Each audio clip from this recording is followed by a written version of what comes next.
Hello there, a very good morning and welcome to another edition of the Talk of the Town. Joining us this morning is Attorney at Law Hejaaz Hizbullah. A very good morning, Attorney at Law Hejaaz Hizbullah, and welcome to the show. Good morning, Shalan. So starting off, it's almost as if yesterday that we were discussing about the anti-terrorism bill, but that was presented in March. We have a new anti-terrorism bill number 2. Is this any better? It's not as bad as the earlier one, but it's nothing good and nothing to be celebrating about. It has all the issues and problems that the original bill had with regard to confidential reports, detention orders, and very importantly, and I think this is what I think everybody needs to ask is, do we really need this law and to whom does it benefit? That's the point. Moving on, that's not the only questionable piece of legislation that is being brought in Sri Lanka. Online safety, or the online safety bill, is also being gazetted. It has been gazetted.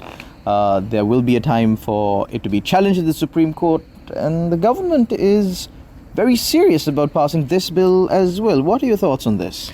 Well, online safety is an issue for a lot of people, but then we also have laws for that. We have the Computer Crimes Act, we have the Penal Code is also being used, and then we also have the ICCPR Act. But then we also have this law, which if I think go through it, it's very broad and very dangerous, and has given a high level of control and censorship to a commission or a committee that's appointed by the president with very little judicial oversight. So that's very problematic. But when you say very little judicial oversight, does it have any judicial oversight at all? Well, it does not have much of judicial oversight. There is, I cannot say there is no judicial oversight, but it's not good enough. And again, it affects the common man. It's everybody's Facebook page, Twitter account, Instagram that can be targeted and subject to procedures under the Act. One of the most concerning things, at least for me, is the fact that a 5-member committee appointed by the president will be able to decide on what is factually true about what is happening in Sri Lanka. Do you think that's even possible? It's not. I mean, any democratic society, you should not be having these type of things, and these are things that should be part of a process, not at the discretion of a small group of people.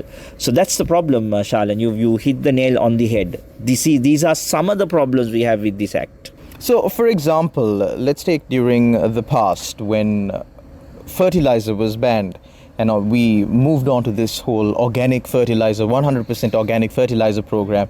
The farmers came out and protested and said, this is wrong, our crops are going to be destroyed, we are going to end up bankrupt, as in our own houses, our whole households.